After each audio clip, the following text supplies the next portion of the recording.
Les experts de l'Euro sont là. François Claus, Antonin André et dans quelques secondes un invité exceptionnel, un homme qui attendait que les Bleus terrassent enfin l'Allemagne depuis un certain match en Espagne lors du Mondial 1982. Il s'appelle Patrick Battiston. Bonjour à tous. Bonjour Thomas. Patrick Battiston, bonjour. Bonjour. Je voudrais que vous nous racontiez, Patrick, comment vous avez vécu le match d'hier. Eh bien, écoutez, avec un peu de stress pendant une première mi-temps, même si l'équipe de France avait bien débuté pendant 5 minutes. Ensuite, on a retrouvé cette équipe allemande très solide et très calme. Il a fallu un très grand gardien, parce qu'on souligne, c'est vrai, les 2 jolis buts de Griezmann et sa grande performance, mais je crois qu'il y a un gardien qui a été exceptionnel aussi pendant toute cette rencontre. Et la deuxième mi-temps était bien mieux négociée, avec une équipe de France vraiment très tranquille, très sereine. Et puis, quand on regarde le match, on est beaucoup plus tranquille et serein comme l'équipe de France. Voilà. Patrick Battiston, est-ce que le 8 juillet 82 est effacé désormais par le 7 juillet 2016 ? Est-ce que Séville est oublié ? Écoutez, alors, peut-être une certaine partie des supporters, les plus anciens certainement. Il est vrai que hier soir, j'ai reçu quelques messages sur mon téléphone en me disant « tu es vengé ». Je trouve que ça va. Je pense que c'est resté dans les mémoires des supporters. La déception surtout, ce qui m'est arrivé, c'est une chose, mais c'est surtout la déception d'avoir perdu alors que l'équipe de France menait 3-1 en Coupe du Monde 82. Donc ça fait très très loin, mais ça reste toujours une blessure pour certains d'avoir vécu cette tristesse sur les tirs au but. Et puis pour les plus jeunes, non, ce n'est que l'histoire. Mais enfin, en tous les cas, moi je suis ravi que l'équipe de France ait gagné contre l'Allemagne. On avait vu une équipe de France qui était arrivée à, je dirais presque à maturité pour ce match-là, et qui a fait ce qu'il fallait devant une belle équipe d'Allemagne, il faut le souligner aussi. Mais très belle équipe de France d'Allemagne. oui, vraiment l'équipe de France en plus a montré un visage formidable, et puis on sent dans cette équipe le quotidien doit bien passer, c'est-à-dire que pour obtenir des bons résultats, il faut bien sûr de bons joueurs, mais il faut bien vivre ensemble, et c'est ce qu'on ressent et ce qu'on a vu à la fin du match, cette émotion collective avec le public qui plus est. Donc je trouve que ça c'est un élément fantastique pour le football français. François Claus. Patrick Battiston, dans les grands souvenirs de 1982, on a cette image incroyable de Michel Platini qui vous tient la main lorsque vous sortez sur une civière du terrain. J'imagine que vous avez eu hier, pour d'autres raisons, peut-être une pensée particulière pour Michel Platini.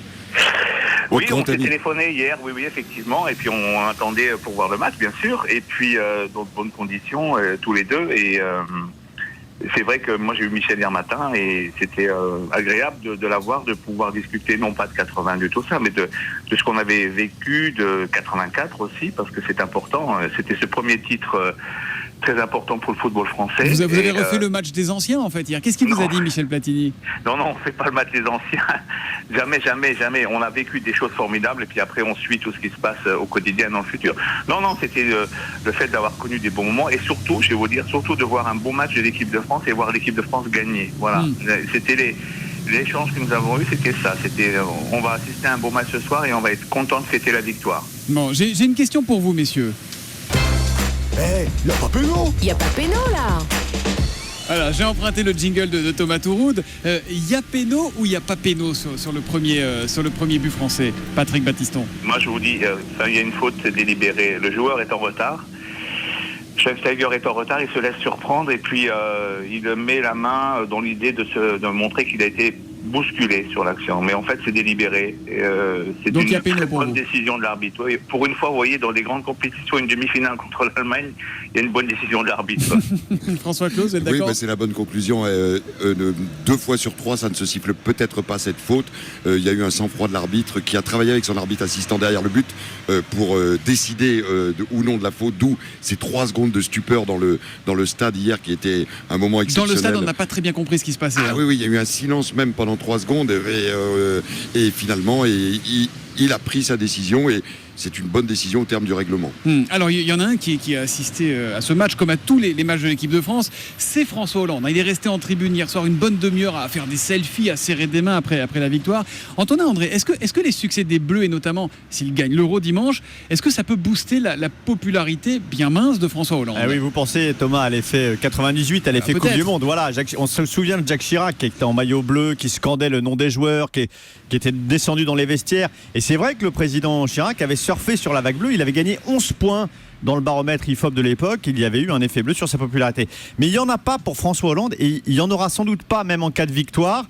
Il n'a pas grand-chose à espérer. Pourquoi ? Alors d'abord, le contexte est très différent. Il faut se souvenir qu'en 98, Jacques Chirac, c'était un président de cohabitation. Il n'est pas aussi exposé en première ligne sur la politique intérieure. Il est moins impopulaire que François Hollande. Et puis à l'époque, la croissance est là. Et puis aussi, il faut savoir que 98, c'est une exception, c'est un trompe-l'œil. Parce qu'en fait, les Français ne sont pas aussi naïfs et enivrés par la victoire qu'ils récompenseraient le président pour la victoire des Bleus. C'est vrai qu'après tout, c'est pas lui qui est sur le terrain, il n'y est pour rien. Souvenez-vous qu'en 84, quand la France remporte l'euro, la cote de popularité de François Mitterrand ne bouge pas d'un iota. Il est à 33% de popularité, 50% d'insatisfait, ça ne bouge pas. Et en 2006, la France est en finale de la Coupe du Monde, c'est un beau parcours. Et ben Jacques Chirac, toujours lui, cette fois, n'en tire aucun bénéfice. Patrick Battiston, vous avez l'impression qu'en 84 à l'Euro, quand vous gagnez cet Euro avec Michel Platini et les autres, François Mitterrand essaye de récupérer un peu tout ça. Il vient vous voir, vous êtes sollicité, vous êtes invité à l'Élysée, tout ça? Non, il y avait moins d'effervescence, il y avait moins de liesse.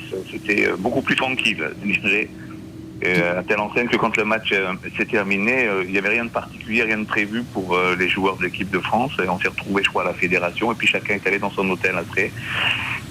Et donc, voilà, c'était assez calme. Il n'y a pas, et puis au niveau politique, non, je pense pas qu'il y ait eu des choses. On a simplement été récompensés ou décorés. Michel Platini, je pense, il a eu la Légion d'honneur. Ouais. Et nous, l'Ordre national du mérite, un an après, pour célébrer cette victoire, voilà, tout simplement. Bon, on va se tourner vers la finale, François Claus. Maintenant, il faut récupérer. On arrive au bout d'un mois de compétition. Il y a moins d'essence dans le moteur. Ça vient vite, là, c'est dimanche. Oui, 3 jours, ça va être difficile. Ne cédons pas à l'euphorie qui va être une certaine euphorie dans le pays. On va profiter de cette victoire contre l'Allemagne, on l'attendait tellement, mais ce n'est pas parce qu'on a battu l'Allemagne qu'on est champion d'Europe. Ah, ça, c'est sûr. Et ça, il faut que les joueurs français l'admettent. Alors on peut compter sur Didier Deschamps pour les recadrer. On a vu ce que disait Cyril de la Morinerie. Récupération, on est venu les chercher. Il n'y aura pratiquement pas d'entraînement là pendant les 3 jours. Ça va juste être des soins et ça va être une remotivation des joueurs. Le Portugal a joué 2 prolongations, une séance de tir au but, ça peut compenser un peu, mais le Portugal est dans une dynamique physique et mentale plus positive. Patrick Battiston, ça compte la fatigue quand on s'apprête à jouer un match pareil ? Elle est là, bien sûr qu'elle est là, mais il y a la finale et on ne pense plus à la fatigue. Là, on n'a qu'une envie, c'est de tenir la coupe dans les mains et de faire un tour de terrain pour célébrer tout ça avec les supporters, avec tous les gens qui sont dans le stade. Donc, effectivement, il faut récupérer parce que c'est vrai que ce match hier a été intense, mais depuis le début de la compétition, et on l'a vu dans les premiers matchs, l'équipe de France a fait la décision sur la fin. Ça a été un peu stressant pour beaucoup. Et là, on s'aperçoit qu'il y a une forme de fraîcheur qui existe. Alors c'est vrai, ça va peser un peu dans les jambes. Une journée, c'est très important de récupération, mais je pense que tout va être fait par le staff. On a vu Didier déjà qui rappelait tout le monde à l'ordre en disant voilà, on a gagné, mais le plus important, c'est dimanche soir.